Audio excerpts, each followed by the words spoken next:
Hai, gua Delta. Kali ini kita bakal bahas sedikit yang lagi viral ya. Apalagi kalau bukan Rocky Gerung, Bapak filsafat Indonesia ya, filsafat lokal. Set. Seperti biasa ya, dia mengkritik hal-hal yang cukup mencolok di negara yang selalu menjadi kontroversial ya. Gue bakal bahas sesuai apa yang gue pikirkan aja ya. Gue bakal bersikap netral, gue gak bakal bela Rocky Gerung, apalagi bela buzzer. Malas banget gue belain buzzer. Yang pasti gue bakal berpendapat sesuai apa yang gue pikirkan aja. Oke. Begitu Jokowi kehilangan kekuasaannya, dia jadi rakyat biasa, nggak ada yang peduli nanti. Tetapi ambisi Jokowi adalah mempertahankan legasinya. Dia masih pergi ke Cina buat nawarin IKN. Dia masih mondar-mandir dari satu koalisi ke koalisi yang lain untuk mencari kejelasan nasibnya. Dia memikirkan nasibnya sendiri, dia nggak pikirin nasib kita. Itu bajingan yang tolol. Kalau dia bajingan pinter, dia mau terima berdebat dengan Jumhur Hidayat. Tapi bajingan tolol itu sekaligus bajingan yang pengecut. Ajaib, bajingan tapi pengecut. Sangat ajaib ya presiden kita. Bajingan pengecut lagi, bangsat. Gue mau nambahin, tapi gak usah lah. Jadi teman-teman, kita harus lantangkan ini. Ini Doxley cok, Doxley nih. Akan ada kemacetan di jalan tol. Bukan saya percaya, saya inginkan. Lebih baik macet di jalan tol daripada macet di jalan pikiran. Weish. Kita perlukan itu. Sejarah menunggu kita.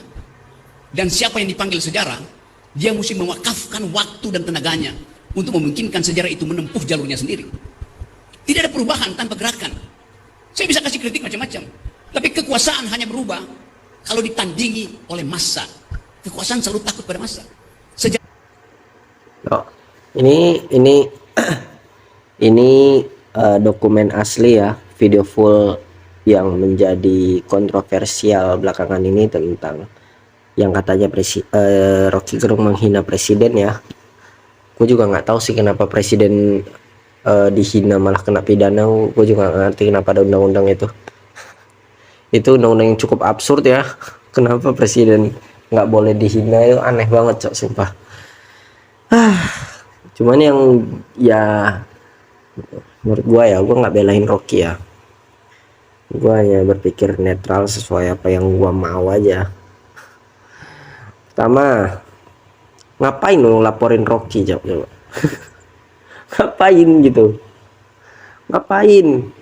Gini, laporan kalian masuk ke Bareskrim ya, direspon, terus diajak Rocky ke pengadilan. Ujung-ujungnya penguliahin jaksa. Jadi laporan kalian itu hanya mempermalukan jaksa aja. Semakin banyak laporan, semakin kelihatan kebodohan jaksa tuh. Nah, lihat belakangan ini Rocky udah jaksa didungu-dunguin. Masa kalian mau sih jaksa digituin?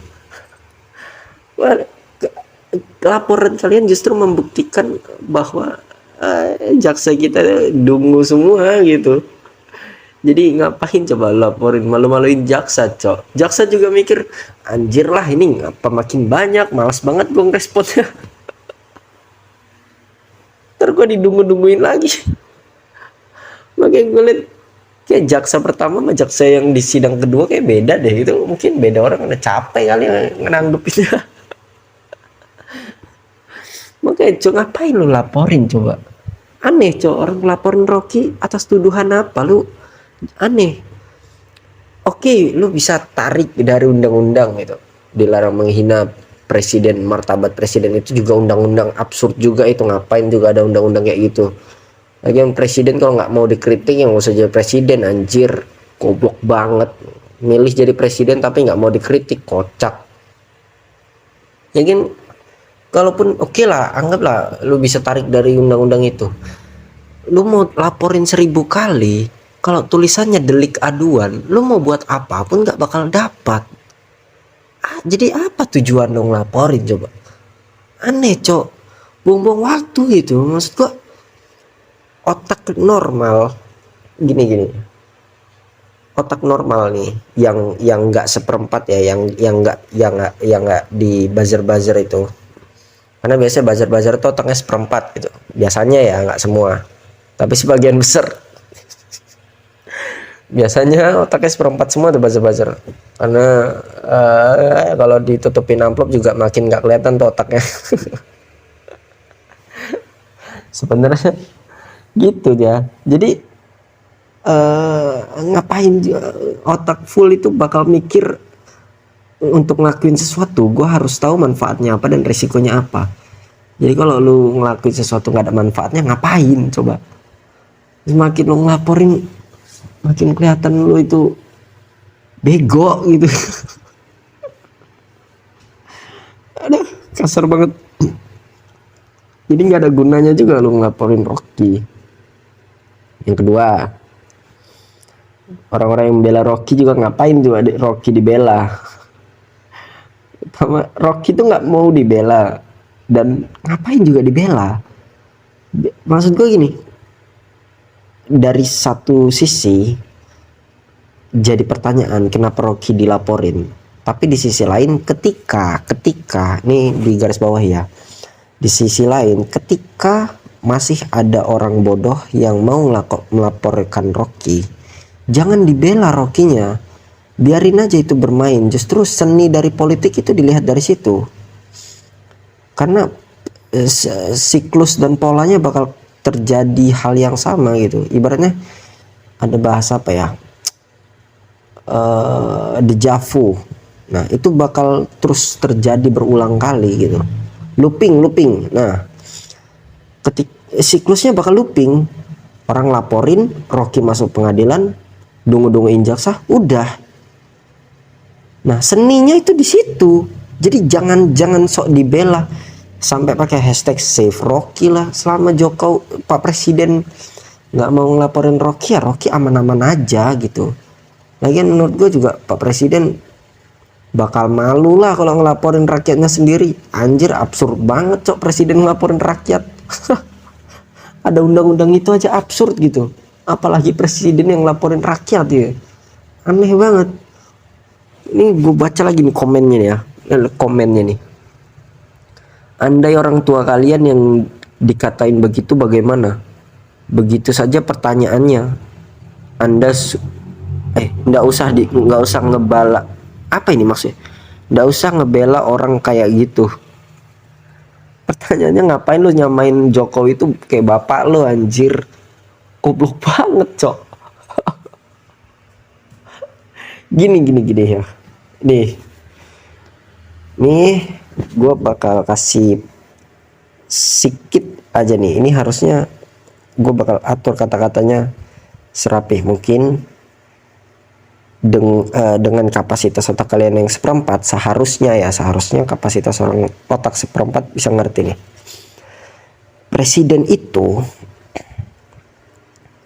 jabatannya bukan di atas kita gitu. Oke, dia punya jabatan, tapi secara posisi kedaulatan dia itu kacung rakyat. Pejabat itu kacung rakyat, terutama presiden itu kacung rakyat. Jadi jangan halangi rakyat untuk mengkritik, apalagi dikasih undang-undang dilarang kritik presiden. Kocak banget, orang kritik kacungnya kok malah dilarang, kan aneh gitu. Ibaratnya gini deh, ini lu kan pakai analogi orang tua nih kan, ini salah nih analogi lu, kacau nih. Seharusnya lu kasih analogi yang lain nih. Gini, ketika lu mau bangun rumah, lu bakal bayar tukang untuk bangun rumah lo gitu. Nah oke, gitu ya. Kan lu bayar pajak nih ke negara, kan sama kan analoginya kan. Kan lu nggak mungkin lu nggak mungkin nyuruh orang tua lu ngelakuin sesuatu terus lu kasih duit ke orang tua lu, kan nggak mungkin. Jadi jangan kasih analogi orang tua kepada presiden. karena itu nggak masuk akal. Lu bayar presiden, lu bayar pemerintah untuk kasih kebijakan. Nah, lu nggak mungkin bayar orang tua lo untuk ngurusin lo. Itu justru pemikiran kayak gitu lebih biadab. Ngerti kan? Jadi jangan samain posisi presiden tuh kayak orang tua lo. Justru itu merendahkan posisi orang tua lo sebagai orang tua. Memang gitu. Menyamakan posisi presiden dengan orang tua justru menghina orang tua lo sendiri. Serius, karena posisi presiden tuh kacung rakyat. Jadi ngapain dibela? Ngapain juga dilarang kritik presiden? Gue mau bangun rumah bayar tukang, terus tukangnya kerjanya nggak beres, ya gue bacotin dong, kan dia gue bayar. Aneh banget, cok. Kan dia gue bayar kan. Kecuali dia nggak gue bayar, beda cerita. Ya, masuk nggak itu? Itu ngerti nggak gitu? Kan terus ada, tiba-tiba Bazul ngomong, ya udah lu jadi presiden, kalau lu bisa ngeritik doang, coba lu jadi presiden. Dikira mudah lu. Kan gue bayar lu untuk jadi presiden, anjing. Maksud gue gini, gue bayar lu untuk bikinin rumah gue. Masa begitu lu bikin rumah kacau, enak aja lu bilang, ya udah bapak bikin sendiri. Anjing, lu kan udah gue bayar, bangsat. Ngerti nggak sih, cok, maksudnya? Ya harusnya otak seperempat sih ngerti ya. Situ udah ringan banget, cok, kata-kata itu. Itu udah enteng banget tuh metafora itu. Jadi jangan menyamakan posisi orang tua kalian dengan presiden. Sama aja merendahkan posisi orang tua kalian sebagai orang tua. Karena apa? Presiden itu kacung rakyat. Kacung rakyat.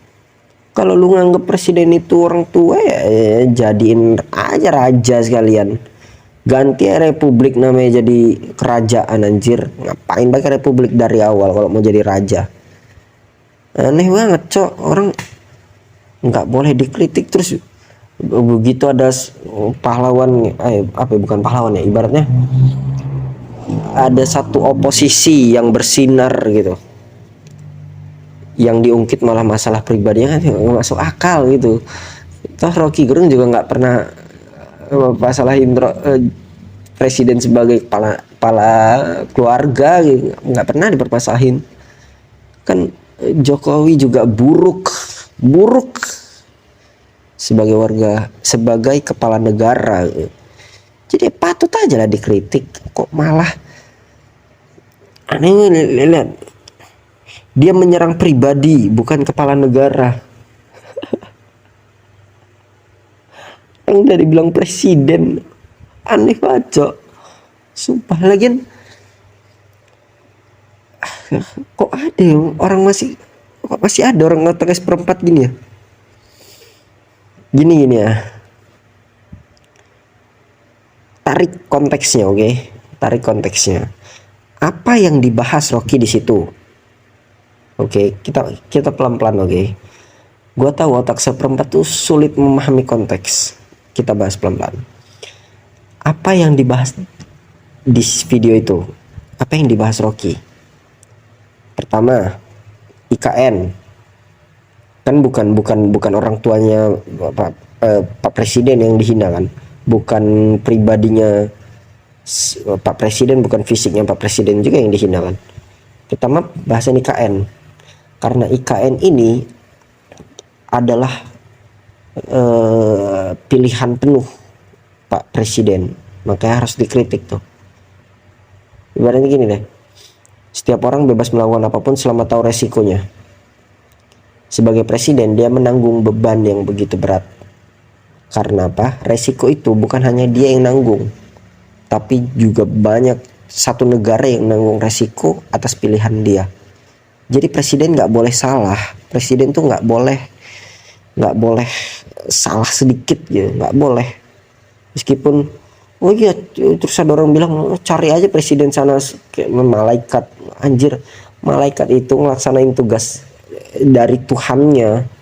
Jadi kalau sama aja, tetap aja dia nurut sama Tuhannya kan, nggak seperfect malaikat juga yang kami cari.